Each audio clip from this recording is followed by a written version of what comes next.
Kia ora tātou. Welcome back to the Wargaming Den. Another game of Kings of War for you this week. This week's game sees my Elves taking on Josh's Goblins. The mission we're going to be playing is Cauldron. We're playing at 2,000 points.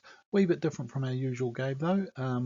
There's a local Wargaming club at one of the high schools. One of the teachers been running for the last couple of years, so we popped down there just to get to know the guys and to maybe introduce them to Kings of War. So it was a wee bit of a demo game rather than a regular game. So let's have a look and see at our armies this week. Let's have a look at my army this week. Last weekend we ran Oamaru Onslaught little wargaming competition in its second year now. I was organiser and umpire over the weekend, so I didn't get to play, but thoroughly enjoyed watching the games. Had a bit of a chat to some of the guys who've been following my little channel, offering bits of advice for the elves, some of which I may have even taken on board.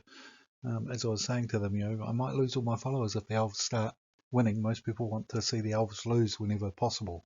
Anyway, the changes I've made to my list. I've carried on with the 2 Palace Guard regiments. I really like those. Regiment size means they're quite good to get into flanking positions and things and quite manoeuvrable.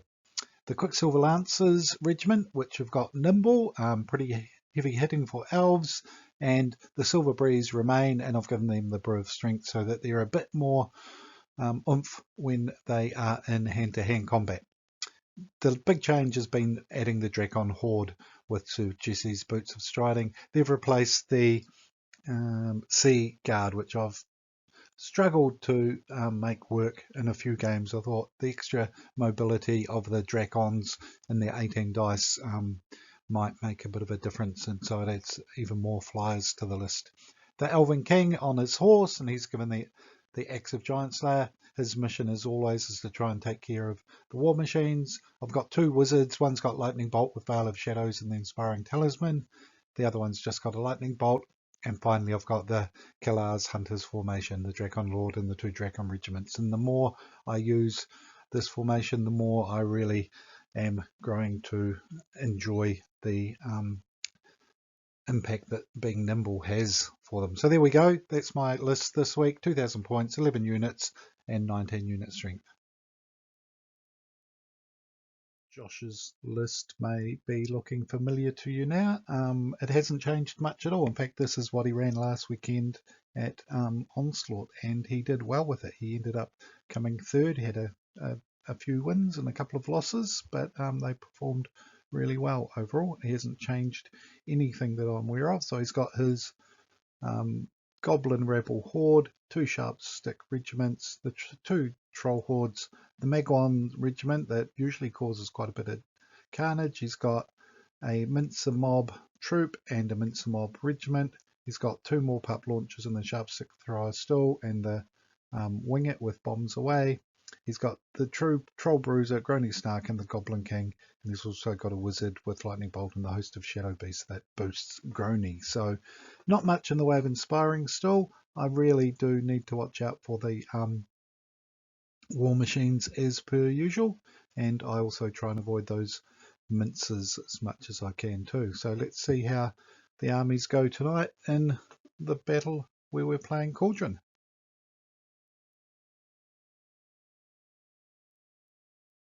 Okay, so Cauldron is the one where the table is divided up into 6 quadrants. You get a point for having more unit strength at the end of the game than your opponent in each of the quadrants, and you get 2 points if you've got more unit strength in the quadrant directly opposite the center of the table from where you started. So Josh has loaded up his flank over here. Not sure where the Magwans have gone, but they're hiding here somewhere. He's got the Wing It nearby. He's got his Mincer Regiment and the Sharp Sticks and the King to inspire. He's got his War Machines with lines of sight, the Rebel Horde, and he's got his 2 units of Trolls tucked in behind them.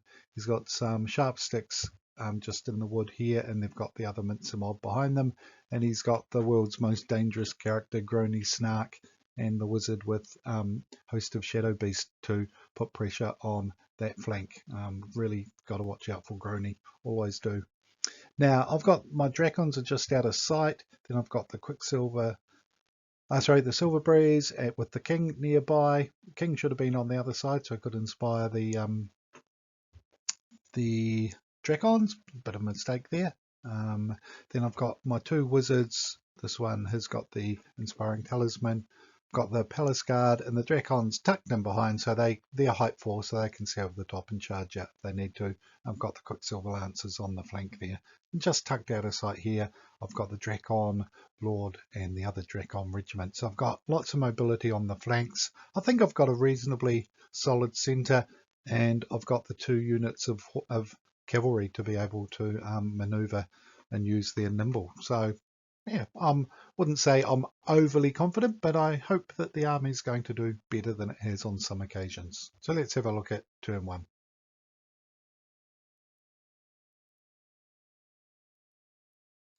Okay, let's have a quick look at turn 1. Josh took the first turn. Actually, I offered him to go first. He advanced on a pretty broad front.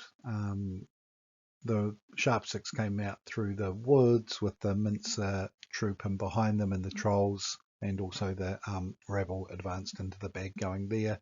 His artillery in the back there, and any other spell attacks he could muster concentrated on my silver breeze, and he did 9 wounds on them, which was quite considerable, but it could have been a lot worse. A couple of his war machines did well, one of them didn't.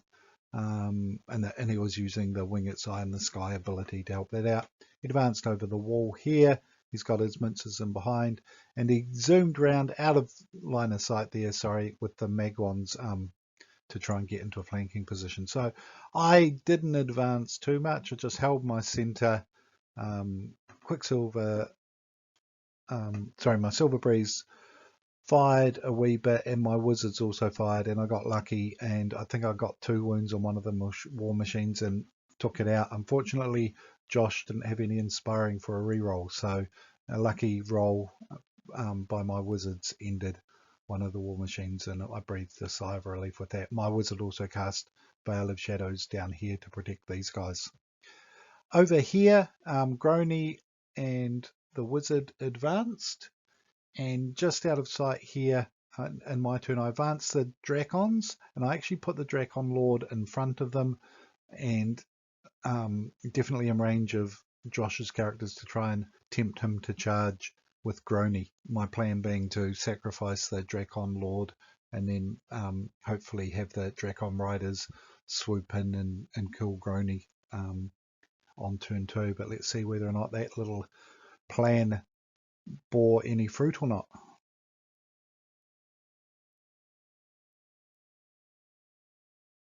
And here we go, turn 2. Josh continued advancing in the middle here. He managed to take out the Silver Breeze with the artillery, and they were supported by the king over here firing a short bow. Things didn't go quite so well over here for him though. Grony came charging in against my Dracon Lord. He was ably assisted by the host Shadow Beast, so he had a total of 8 attacks. Any hits would do a D3 wounds. He only managed to get 1 hit, and that only did 1 wound, so really underwhelming for Grony. That meant that in my turn, my Dracon, even though he'd lost Nimble, he was able to get out of the way, and my Dracon Riders charged in and killed Grony, which I'm always very happy to see.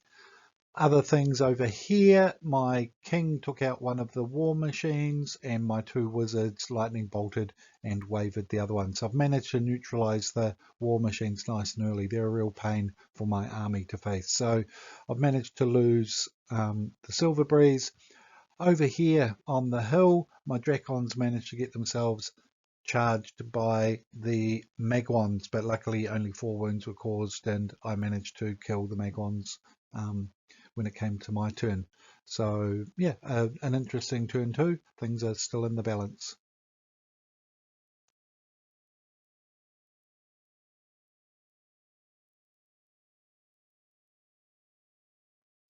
And here we have the action on turn 3. So Josh is pushing forward still. He's managed to take out my wizard, probably with the trolls here. The troll bruiser's smashed into my palace guard, done some wounds, but not enough to rout them.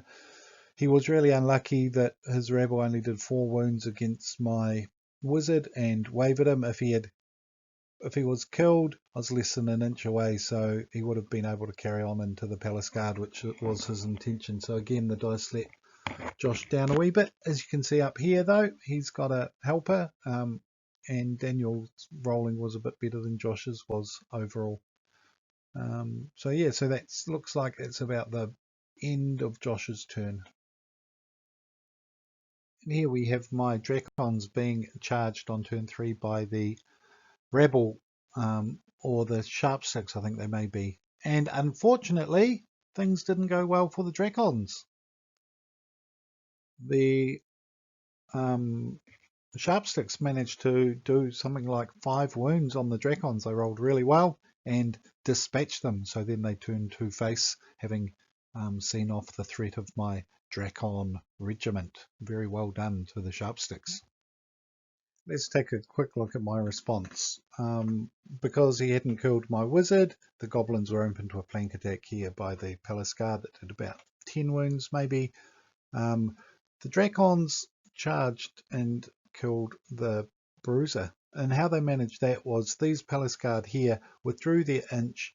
They had line of sight to the flank of the goblins and enough room to just pivot and touch just over the corner, and then they slid into position on that flank and took them out as well. So these 2 units were destroyed. The goblins were badly injured, but I was open to a flank attack then from the trolls.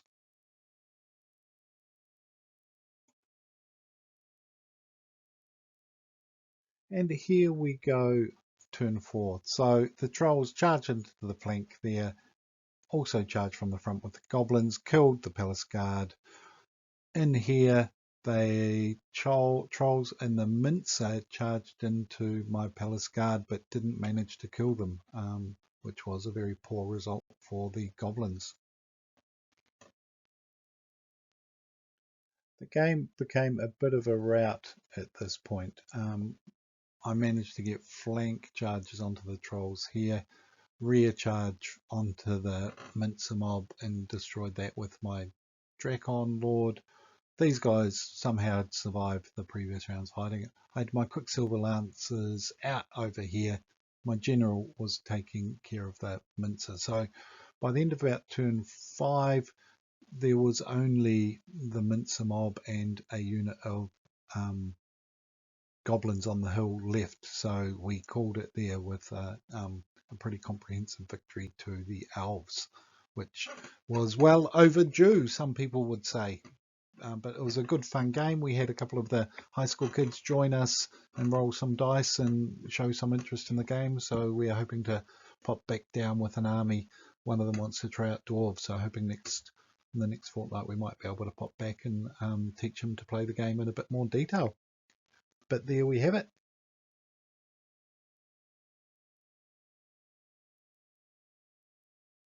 And there we go. We called it a victory to the elves, probably about 3-1. Could have gone for more quarters and stuff, but the game was well and truly over at that point. Happy with the way the elves went, and the Dracon Horde. Definitely happy to have included that, and hope to get a few more games in the next wee while. But what's coming up on my painting table? Last week I started painting some orcs, or in this case gnolls, which I'm going to be using as orcs. These are part of the Oathmark range put out by North Star, and got them a couple of years ago, used them for D&D and stuff, but planning on making a couple of regiments of these guys to use as the basis of an orc horde. And you can see lurking in the background there, in the middle of painting 3 regiments of Gore Riders up. So I hope to be able to get them on table before too much longer. And finally, as I said, last weekend we ran our annual tournament. This is our second one we've held, called Oamaru Onslaught. At one stage had about 11 or 12 players, hoping to get up to 10 to 12, but a couple of late minute cancellations meant that we were down to 8. One more, an odd number, and I would have been able to play. Some good fun games were had, and I'll just show a few pictures of that and then finish up with the overall results.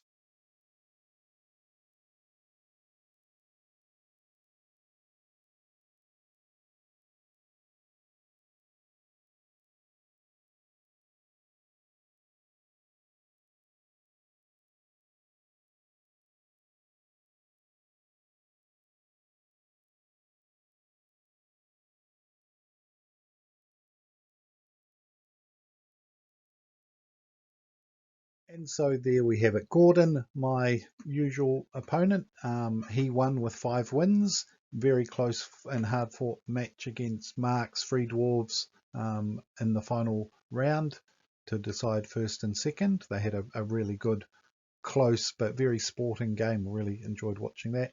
Josh and his Goblins had a couple of good wins and a couple of not so good losses, but managed to fight their way back into the third place spot at the end of it. So well done to Josh as well. Then Jeff and Ken, they've both played a few games of Kings of War as well. Jeff's from down in Dunedin, Ken's from Timaru, formerly from the US. And then the 3 new players, Richard, Lindsay, and Steve, they ended up coming 6th, 7th, and 8th. But they all had well, Richard and Lindsay had some wins. Steve unfortunately managed to not win any, but still enjoyed using his Kingdoms of Men and hope that to see him back again, because that was a lovely army that he brought along there and got a well-deserved best painted for. Kind of Carthaginian themed and a few Zulus and all kinds of stuff in there. It was a very cool army. Anyway, that was our little competition. Everyone enjoyed it. Might even try and run another one later in the year, we will see. But the next tournament or gaming event in the South Island later in the year, Mark's going to be running No Surrender in Christchurch in September, and Gordon, Josh and I are all hoping to be up there for that. So thanks for watching. Glad to see my Elves don't lose all their matches. Hope to have another game report for you all soon. So take care. Ka kite anō.